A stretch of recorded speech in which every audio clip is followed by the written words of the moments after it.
मागील व्हिडिओमध्ये आपण मायक्रो इकॉनॉमिक्स काय आहे आणि मॅक्रो इकॉनॉमिक्स काय आहे यावर चर्चा केली होती. तर या टॉपिक मध्ये बघूया स्कोप ऑफ मायक्रो इकॉनॉमिक्स. म्हणजे मायक्रो इकॉनॉमिक्स ची स्कोप काय आहे. तर मायक्रो इकॉनॉमिक्स ची स्कोप पाहताना ही 3 भागामध्ये विभाजन केलं आहे.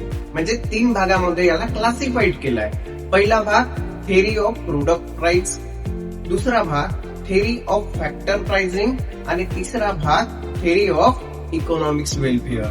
मग या थेरी ऑफ प्रोडक्ट प्राइसिंग मध्ये 2 प्रकारच्या थेऱ्या, एक डिमांड अनालिसिस आणि दुसरा supply analysis. Theory of product factor pricing मध्ये 4 प्रकारचे घटक येतात: रेंट, वेजेस, इंटरेस्ट आणि प्रॉफिट.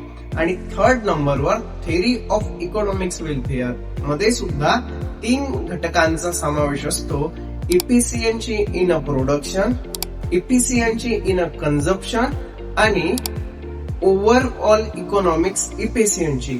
या सर्व घटकांचा अभ्यास स्कोप ऑफ मायक्रो इकॉनॉमिक्स मध्ये केला जातो.